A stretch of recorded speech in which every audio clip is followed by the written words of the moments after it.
The horrifying truth. 17 black pastors mysteriously disappeared. Some of America's most powerful black pastors once commanded huge churches, television audiences, and national influence, then suddenly disappeared from the spotlight. Behind those vanishings were scandals, violence, secret illnesses, and deaths that raised even more questions. Stay to the end and subscribe to Black Legends Revealed for more hidden stories from Black history. Zachary Tims. Zachary Tims became a nationally known black megachurch pastor after turning his own troubled youth into a message of redemption, eventually leading New Destiny Christian Center in Apopka, Florida. Tims founded the church in 1996, and it grew to more than 7,000 members. His story of overcoming drugs and encounters with the criminal justice system became central to his preaching, while Christian television and radio expanded his profile far beyond Florida.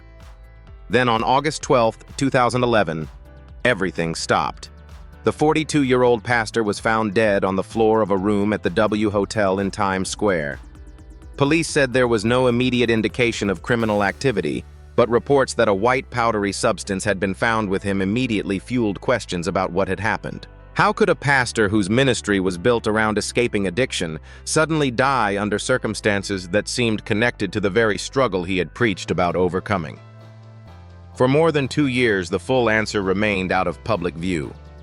Tim's mother and former wife went to court seeking to prevent the medical examiner from releasing his toxicology results, keeping the official cause of death sealed while legal appeals continued. Finally, in December 2013, New York City's medical examiner revealed that Tims had died from acute intoxication caused by the combined effects of cocaine and heroin. His death was ruled accidental. That revelation transformed what had initially been a mysterious hotel room death into one of the most disturbing falls from the spotlight in modern black megachurch history, especially because addiction had once been at the heart of Tim's own testimony of transformation. C.L. Franklin. C.L. Franklin was already one of America's most famous black preachers when a violent attack abruptly removed his million-dollar voice from the pulpit.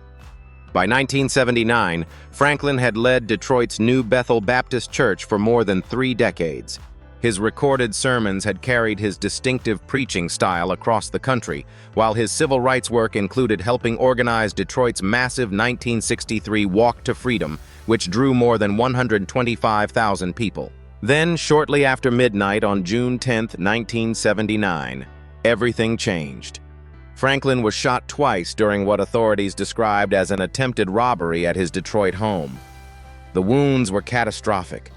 He was taken to Henry Ford Hospital and fell into a coma, instantly ending the public ministry of a preacher who had spent decades commanding churches and national audiences. How does a voice known across Black America simply disappear overnight, leaving an entire congregation waiting for a preacher who may never speak again?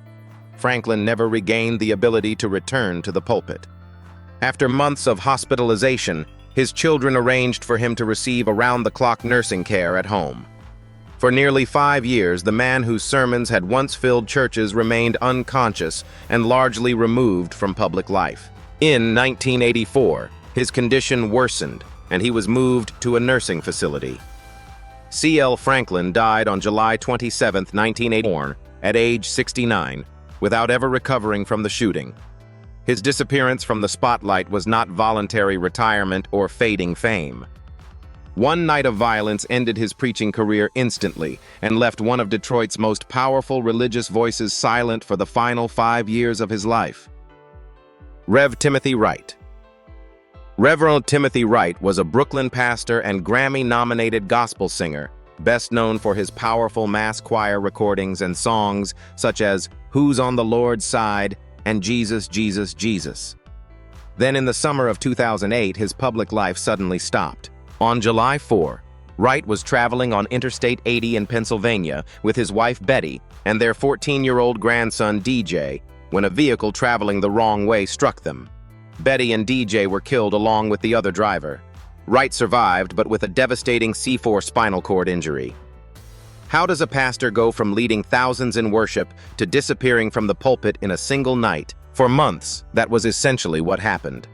Wright remained hospitalized and largely removed from the public world that had defined him. He required a ventilator and was initially severely limited physically.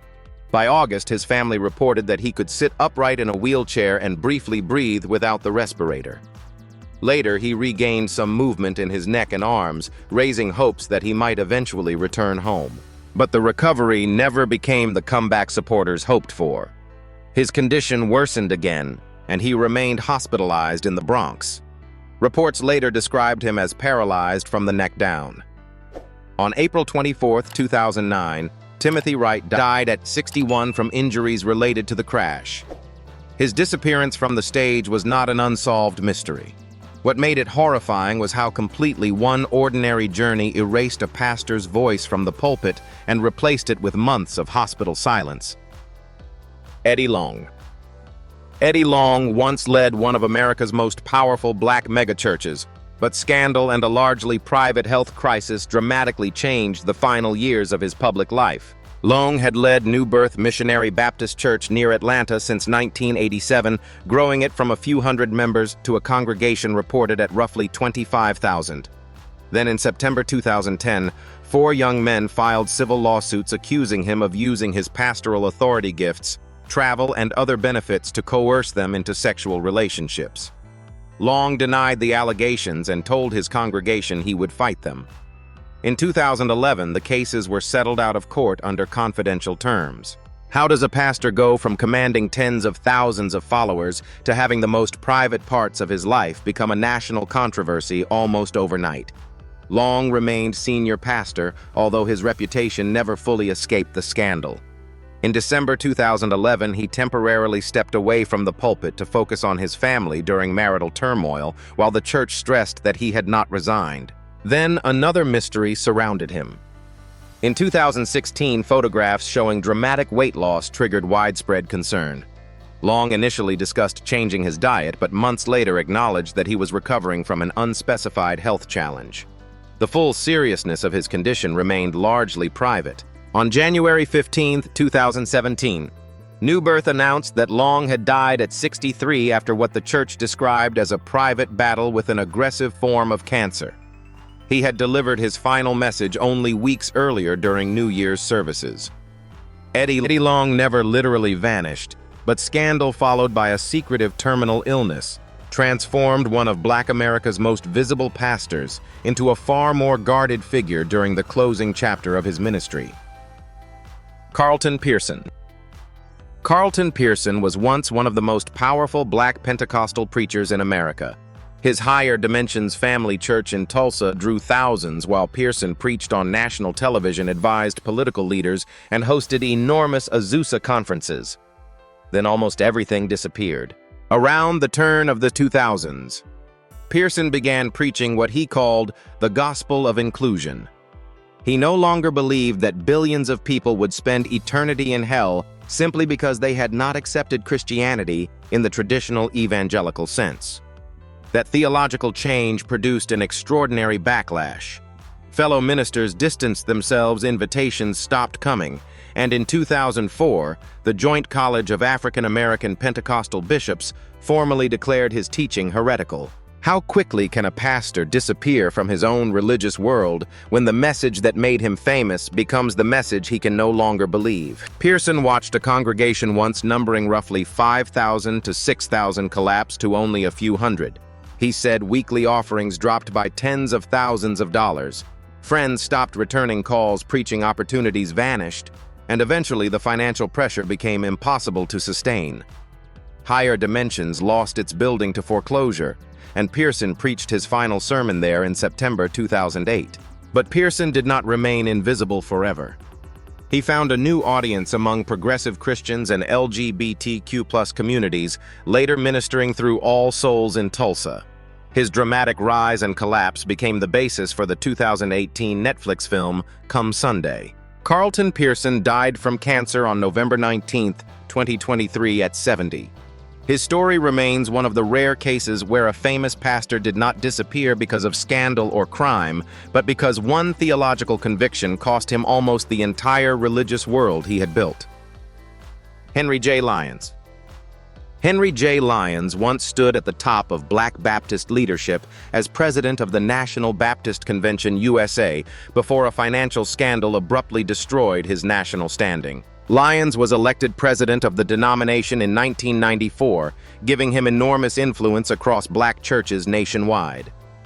But the unraveling began dramatically in July 1997 when his wife Deborah Lyons was arrested after setting fire to a $700,000 waterfront home that Lyons co-owned with another woman. The fire drew reporters into his finances and exposed questions that quickly became much larger than his private life. How does a pastor go from leading one of America's most important black religious organizations to watching his entire public image collapse because of what investigators uncover behind the scenes? By 1998, Lyons faced state and federal criminal charges. In February 1999, a Florida jury convicted him of racketeering and grand theft. Prosecutors said money intended for charitable purposes, including funds donated to help rebuild black churches destroyed by arson, had been misused. Weeks later, on March 16th, Lyons resigned as president of the National Baptist Convention. He was ultimately sentenced to 5.5 years in prison and served nearly 5 years before returning to preaching after his release in 2003. Lyons did not disappear physically, but his fall removed him almost overnight from the national platform he had spent years building. He never fully regained that position. Henry J. Lyons died on October 27, 2025 at age 83, leaving behind one of the most dramatic rises, collapses, and attempted comebacks in modern black church history. Eugene Antonio Marino. Eugene Antonio Marino had reached a place no black Catholic priest in America had reached before. In 1988, he became the first African-American Roman Catholic archbishop in U.S. history, taking charge of the Archdiocese of Atlanta after years as an auxiliary bishop in Washington. 2 years later, he suddenly vanished from that public role. In the spring of 1990, Marino stepped away while church officials reviewed a deeply personal crisis. On July 10, he formally resigned, initially citing the need for spiritual renewal, psychological therapy, and medical supervision. Weeks later, church officials acknowledged that the resignation followed a 2-year intimate relationship with Vicki Long, a 27-year-old lay minister. Catholic clergy were bound by celibacy, making the revelation especially explosive. How does someone go from making history before thousands of believers to virtually disappearing from public view only 2 years later? That disappearance was strikingly real. After acknowledging the relationship, Marino cut contact with many colleagues and entered counseling. The Los Angeles Times later reported that he dropped from sight while church officials protected information about his whereabouts. He spent about 6 weeks in intensive treatment before quietly re-emerging, but he never returned to the position or public prominence he had once held in Atlanta. Marino instead moved quietly to Michigan, serving as a chaplain, and later worked in New York counseling priests, dealing with mental illness, substance abuse, and sexual misconduct. He died of an apparent heart attack on November 12, 2000 at age 66. Eugene Marino was never a missing person case. Yet after one of the fastest rises in American Catholic history, scandal caused one of its most visible black church leaders to disappear almost overnight from the world that had once celebrated him. James F. Prophet Jones. James F. Prophet Jones was one of the most flamboyant black religious celebrities of the 1940s and 1950s until a sensational arrest shattered the national platform he had built. Based in Detroit, Jones drew large working-class audiences through faith-healing prophecy, radio broadcasts, and extravagant public appearances. His expensive cars, lavish clothes, and famous white mink coat attracted coverage from major magazines including Life and Time. In 1955, he went even further by buying airtime on WXYZ-TV, becoming the first African-American preacher with a regular television program in the Detroit area. Then, on February 20, 1956, Detroit police arrested Jones at his home after an undercover black vice officer accused him of making an indecent sexual advance. The accusation exploded across local newspapers and national gossip publications. Almost immediately, Jones lost his radio program and was forced to sell cars and his large home to cover mounting debts.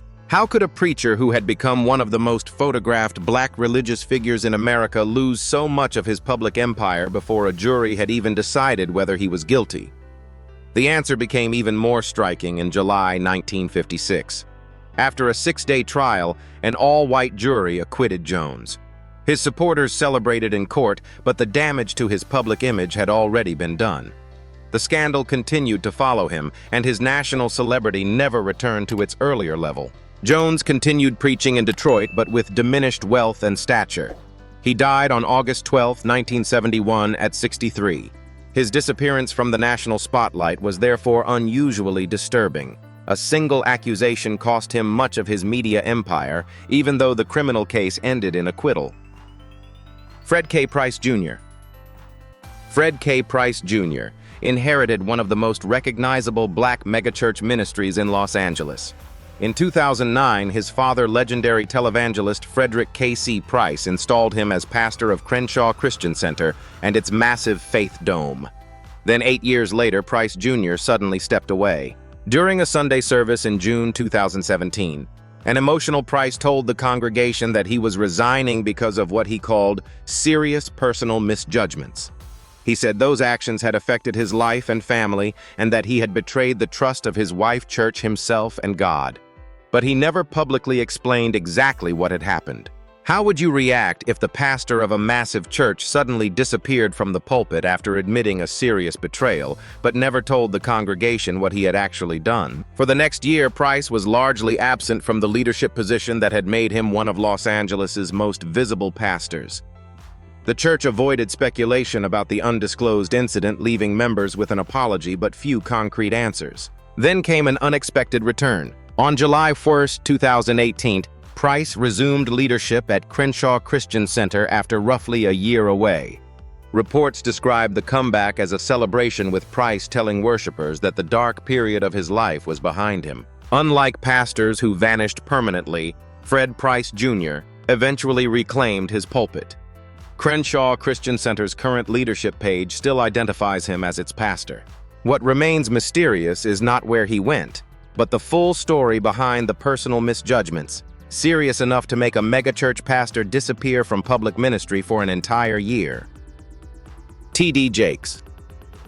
T.D. Jakes spent decades as one of America's most recognizable black pastors, building the Potter's House in Dallas into a megachurch with tens of thousands of members.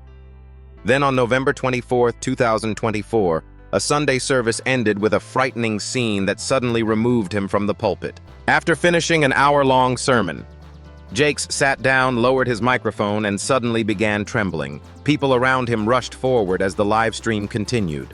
The church initially described what happened as a slight health incident and announced that he was stable under medical care. For the following weeks, Jakes disappeared from his normal preaching schedule while supporters waited for clearer answers. What would go through your mind if a pastor you had watched preach for decades suddenly collapsed before your eyes and then vanished from the pulpit? Jakes returned during the church's New Year's Eve service roughly 5 weeks later. But the full truth about the incident emerged months afterward. In March 2025, Jakes revealed that he had suffered a massive heart attack.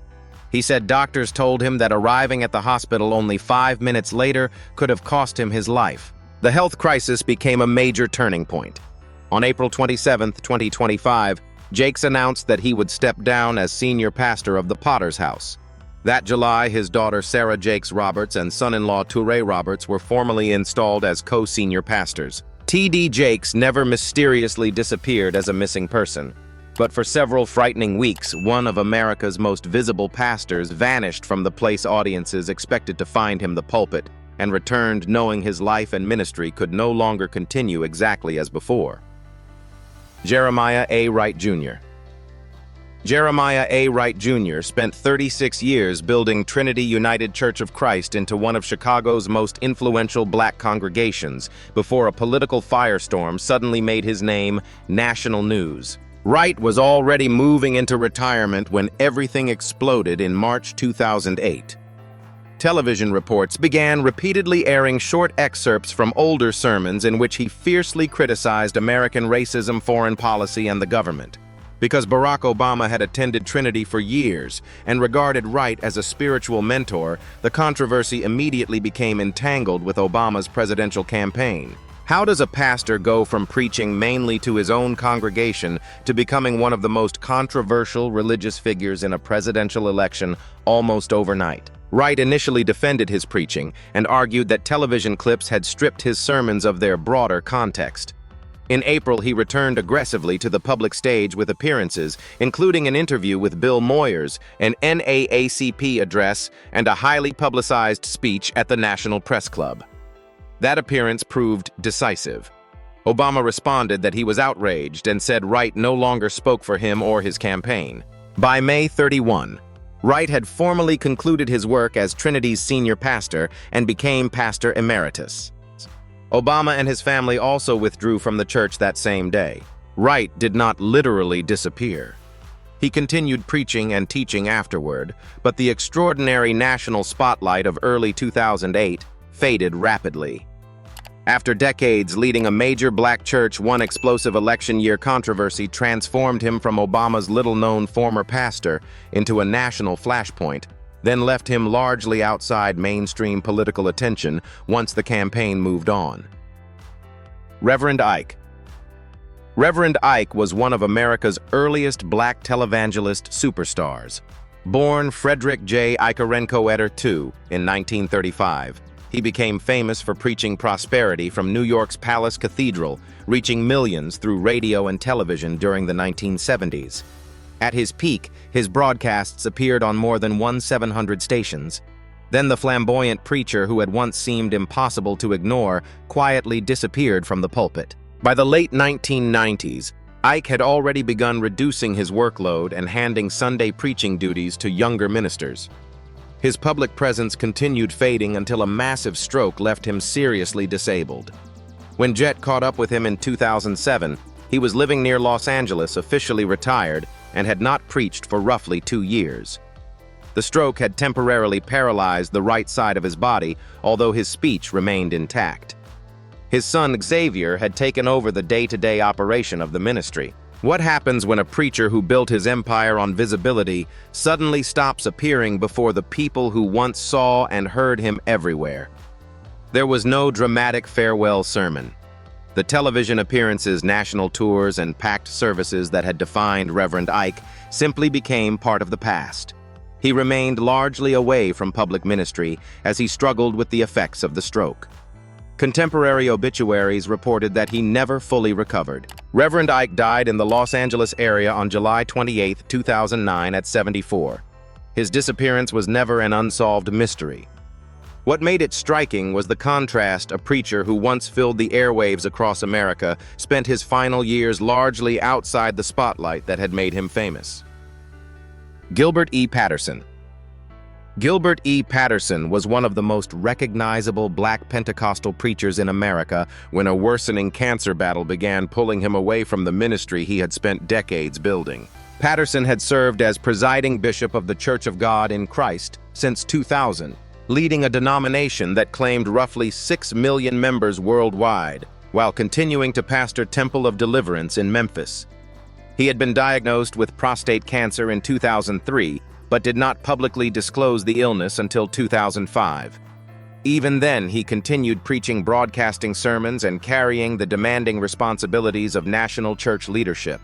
By late 2006, however, the physical toll had become difficult to hide. At Kojik's annual Holy Convocation that November, Patterson acknowledged that he had considered stepping down as presiding bishop before deciding to remain after receiving strong support from church members. His increasingly thin appearance reflected what researchers later described as a years-long battle with metastatic prostate cancer. What happens when the leader of millions knows his body is failing but still refuses to surrender the pulpit that defined his life? In January 2007, Patterson was hospitalized for an illness that was not publicly specified at the time. His appearances became increasingly limited, and only weeks later the story reached its sudden conclusion. On March 20, 2007, Gilbert E. Patterson died at Methodist University Hospital in Memphis at age 67. The immediate cause was reported as heart failure after his prolonged battle with prostate cancer. Patterson did not vanish because of scandal or resignation. His disappearance from the spotlight came gradually as a serious illness reduced one of Black Pentecostalism's most visible leaders until his voice was suddenly gone altogether. Rance Allen. Rance Allen spent more than 50 years moving between two worlds that were inseparable for him: gospel music and the church. As leader of the Rance Allen Group, he brought soul and funk into gospel recordings while also serving for decades as a Church of God in Christ minister and later a bishop. Then in October 2020, his public presence ended with almost no warning. Allen underwent back surgery during the final week of that month. According to his brother Steve, the procedure initially appeared to have gone well, and relatives were even expecting him to return home. Instead, complications developed during his recovery. On October 31st, Allen died at age 71 while receiving care in Sylvania, Ohio.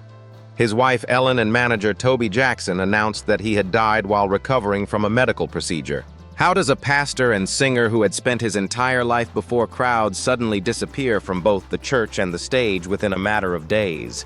The shock was intensified by how active Allen had remained.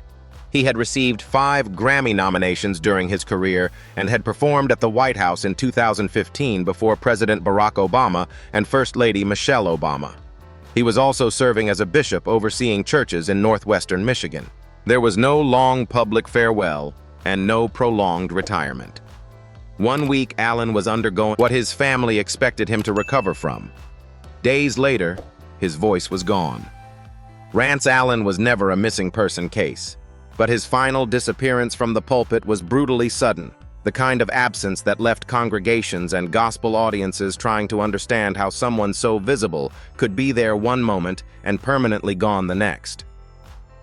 Rev. James Cleveland. Reverend James Cleveland was already known as the King of Gospel long before his final days.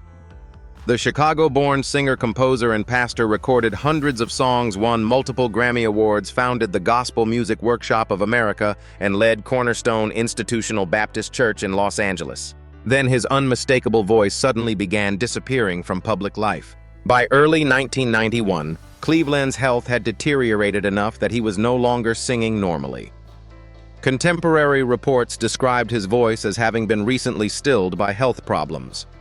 On Thursday, February 7th, he was admitted to Brotman Medical Center in Culver City suffering from serious respiratory difficulties. How does one of gospel's biggest voices go from commanding entire choirs to hospital silence in a matter of days? There was little time for a public comeback or extended farewell.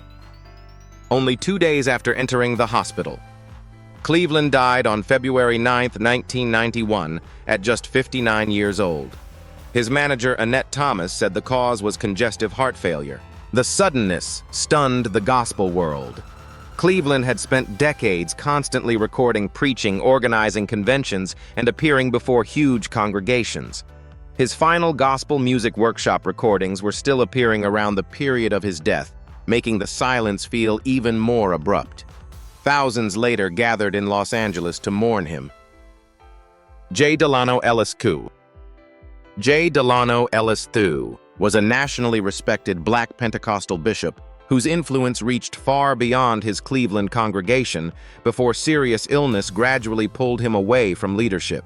Ellis became senior pastor of the Pentecostal Church of Christ in Cleveland in 1989 and later helped organize Pentecostal bodies that brought together traditions often separated by theology and church structure. But in 2004, his public leadership changed dramatically after he was diagnosed with leukemia.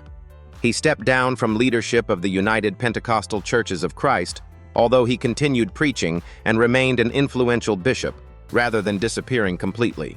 What happens when a religious leader known for constant travel ceremony and public ministry suddenly has to surrender major responsibilities because his health will no longer cooperate? Ellis remained connected to the Cleveland church for years, but his final withdrawal came much later. According to the Pentecostal Church of Christ's own history, an extended period of sickness eventually forced him into retirement in February 2020. His wife, Dr. Sabrina J. Ellis, succeeded him as senior pastor. Only 7 months later, on September 19, 2020, Ellis died at age 75 following a recent hospitalization. Contemporary reports did not publicly detail a precise immediate cause of death. His disappearance from the pulpit was therefore gradual, rather than mysterious in the literal sense. Leukemia first reduced his denominational responsibilities, and a later prolonged illness finally ended more than 3 decades of pastoral leadership in Cleveland. Warren Beard. Reverend Warren Beard was a 53-year-old assistant pastor at New Israelite Missionary Baptist Church on Chicago's South Side, where he had worshiped for decades and served as a pastor for about 6 years. A married father of 5, Beard was described by relatives as a man whose routine revolved around work, family, exercise, and church. That predictability made what happened in July 2024 especially alarming. On the evening of July 2nd, Beard was visiting longtime friends in Joliet, Illinois. According to friends, he left around 9:45 p.m. intending to return home. Then communication stopped. His family said disappearing without explanation was completely unlike him.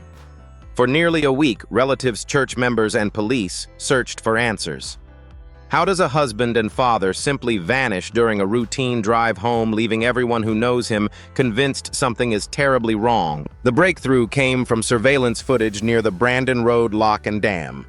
Authorities discovered video showing a vehicle entering the Des Plaines River at approximately 10:47 p.m. on July 2nd. Search crews used sonar and divers to locate Beard's vehicle beneath the murky water. On July 9th, his body was recovered from inside the car. Authorities initially said there was no indication of foul play, but Beard's family remained troubled by unanswered questions. His aunt publicly rejected the idea that they should simply accept that conclusion, while relatives emphasized that Beard had shown no signs of distress or wanting to harm himself before disappearing. Warren Beard's disappearance lasted only 7 days, but the discovery of his submerged car did not immediately answer the question that haunted his family. Why did his final drive end in the river at all? Some of these pastors vanished from the spotlight because of scandal, illness, violence, or sudden death. Others were pushed out of positions that once made them powerful national figures. But one question remains when a pastor disappears from public view. How often does the public really know the full story? Which case on this list left you with the most unanswered questions? Tell us in the comments and subscribe to Black Legends Revealed for more hidden stories behind Black religious history.